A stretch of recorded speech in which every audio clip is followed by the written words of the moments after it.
Fire tore across the Danube sky before dawn as Russian Geran drones swarmed above Ismail. Anti-aircraft fire ripped through the darkness while terrified civilians woke to explosions, shaking apartment windows beside the river. Then came the moment that changed everything. One drone veered off course and crashed into Galati, Romania, slamming near an apartment building inside NATO territory. Reports emerged of an injured child as smoke rose over the border. To Moscow, the explosion may have looked accidental, but to strategic planners in Kyiv, it may have looked like the perfect geopolitical lever. Suddenly, the war felt closer to NATO. Almost immediately, military analysts across Eastern Europe began discussing a far more dangerous possibility. The drone may not have simply malfunctioned. Some experts quietly suggested that Ukrainian electronic warfare systems could have interfered with the Russian drone's navigation during the attack on Ismail, potentially redirecting it toward Romanian airspace without firing a single missile. Electronic warfare, or EW, works like invisible battlefield sabotage.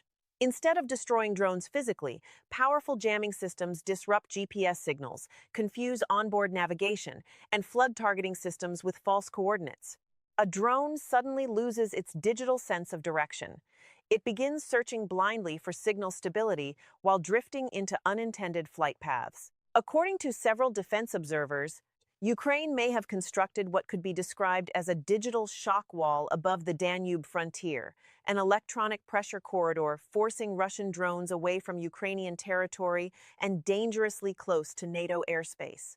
And strategically, Kyiv understands something extremely important. Western diplomatic outrage alone changes very little on the battlefield. But Romanian civilian blood changes NATO psychology immediately. Kyiv may have realized that diplomatic protests were no longer enough. The war itself had to feel physically closer to NATO territory. And almost immediately after the explosion, the geopolitical atmosphere around Romania began changing. The reaction across Romania and NATO happened almost instantly. Emergency security meetings were activated within hours. European officials began discussing additional funding for border air defense infrastructure along the Danube corridor. Romanian military units increased radar surveillance near Galati, while anti-drone systems were repositioned closer to critical civilian zones.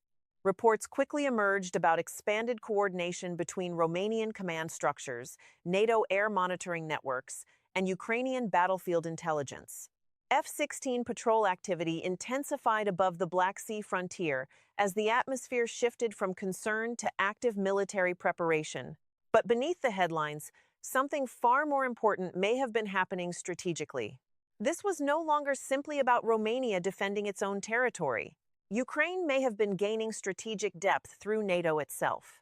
Every new radar installation, every anti-drone battery, every emergency NATO deployment near the Romanian border indirectly strengthens Ukraine's southern defensive environment without Kyiv paying for most of it directly.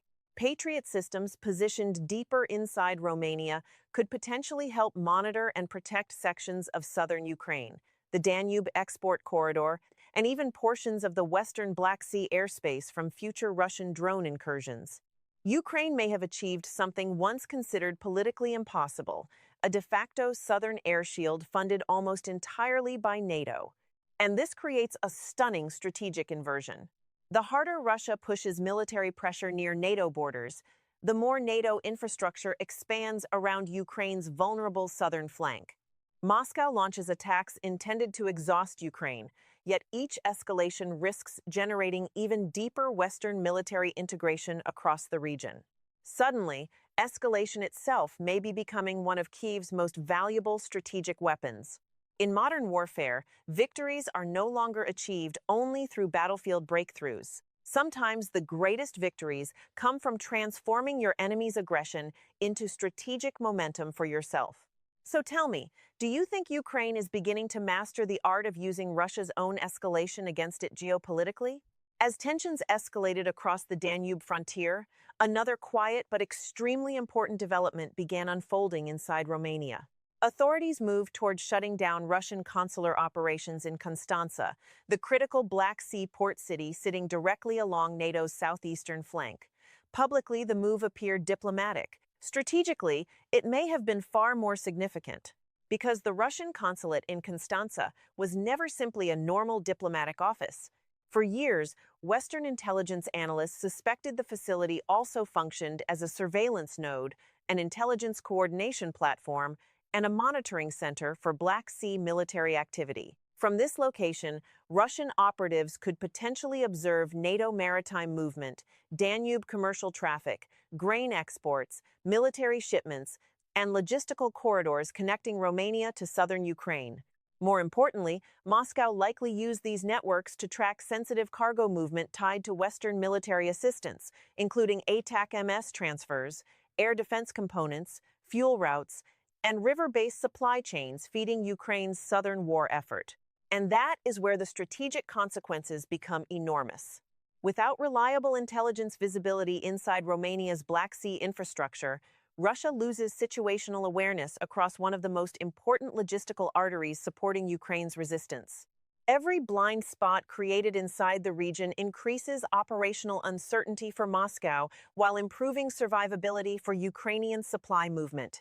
By removing one of Moscow's most important intelligence windows into the Black Sea, Ukraine may have secured the safest strategic supply corridor of the war. As pressure mounted along the Danube frontier, conversations inside NATO increasingly turned toward one phrase capable of changing the entire geopolitical atmosphere of Europe: Article 4. Under NATO rules, Article 4 allows member states to request urgent alliance consultations whenever their territorial security, political independence, or civilian safety appears threatened. It is not a declaration of war like Article 5, but historically, Article 4 often marks the moment when regional crises begin transforming into alliance-wide military concerns. And Ukraine may understand the psychological power of that process perfectly.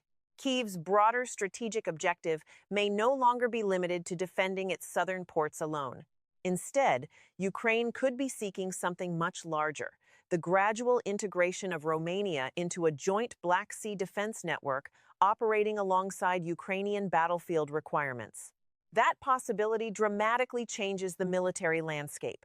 Romanian F-16 patrols could increasingly coordinate with Dutch F-35 deployments already operating across Eastern Europe.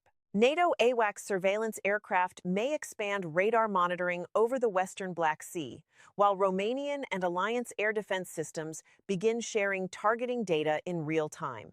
Bit by bit, the airspace surrounding southern Ukraine starts looking less isolated and far more connected to NATO's defensive infrastructure. And that creates a dangerous dilemma for Moscow: continue striking the Danube corridor and risk future encounters with NATO surveillance and air defense systems, or reduce pressure and allow Ukraine to stabilize exports, logistics, grain traffic, and military supply routes across the region. The Kremlin may be approaching a dangerous strategic paradox.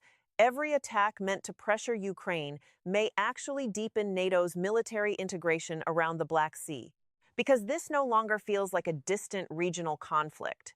It feels like the borders between Russia, Ukraine, and NATO are slowly beginning to blur in real time. And if you're still watching this story, it's probably because the Danube no longer feels like just a river. It feels like the front line of a new geopolitical order. As the Danube crisis deepened, Romania gradually began transforming into something far more valuable for Kyiv than a neighboring NATO country. It started becoming a strategic extension of Ukraine's southern defensive architecture. Every new radar installation along Romania's eastern frontier increases detection coverage over the Black Sea corridor. Every NATO surveillance aircraft operating near Romanian airspace expands early warning capacity for southern Ukraine. Every additional anti-drone battery deployed near Galati indirectly strengthens the survivability of Ukrainian logistics moving through the Danube region. In practical terms, Romania is increasingly functioning as a radar shield, a logistics sanctuary, and an air defense extension protecting Ukraine's vulnerable southern flank. And perhaps most importantly, this creates the effect of an unofficial no-fly pressure zone without NATO ever formally declaring one. No treaty announcement is necessary. No direct intervention must be announced publicly. The practical military effects matter far more than the political language itself. Russian drones and aircraft operating near the western Black Sea now face growing surveillance overlap, expanded interception risk, and increasing uncertainty near NATO territory. At the same time, Ukraine gains safer export corridors, deeper logistical resilience, stronger radar visibility, and additional reaction time against incoming attacks. Kyiv may have discovered the perfect geopolitical strategy, forcing NATO to defend itself in ways that simultaneously defend Ukraine. And if that strategy continues succeeding, the southern battlefield may slowly become one of the safest operational zones Ukraine has possessed since the war began. Modern wars are no longer fought only with missiles, trenches, and drones. Increasingly, they reshape alliances, civilian psychology, infrastructure networks, and even the emotional geography of entire regions. Borders that once felt stable suddenly begin feeling fragile. Rivers become strategic fault lines. Ordinary towns become symbols of geopolitical confrontation. And nowhere is that transformation becoming more visible than along the Danube frontier. Today, Romanian and Ukrainian civilians increasingly share the same psychological atmosphere: fear of escalation, uncertainty about the future, and the growing anxiety that the war may continue spreading closer to their homes. Families on both sides of the river now wake up listening for drones, air defense fire, and emergency alerts cutting through the night sky. The Danube has become more than a river. It has become a psychological frontier between two competing visions of Europe's future. And perhaps that is the most unsettling transformation of all, not simply that the battlefield is expanding, but that the map itself is beginning to feel psychologically rewritten. The night began with a burning sky above the Danube. Explosions thundered across Ismail, while anti-aircraft fire carved bright lines through the darkness near NATO's eastern frontier. Civilians woke in panic. Drones crossed rivers. And within only a few chaotic minutes, a single explosion inside Romania transformed a regional battlefield into something far more dangerous psychologically. But as the smoke cleared, the incident began revealing a much larger strategic transformation unfolding beneath the surface of the war. What first appeared to be an isolated drone accident slowly evolved into a chain reaction of geopolitical consequences.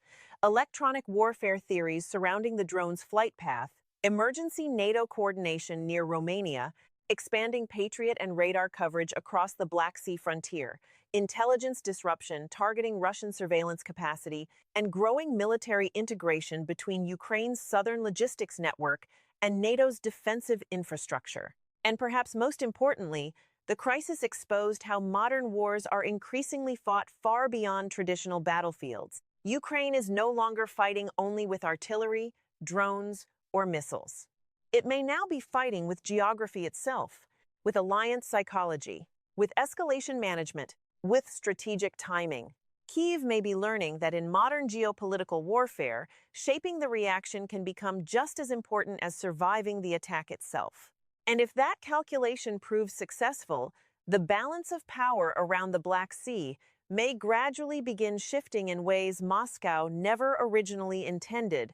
If you want more deep geopolitical documentaries that go beyond headlines and uncover the systems, psychology, and strategic transformations reshaping modern warfare, stay with the channel.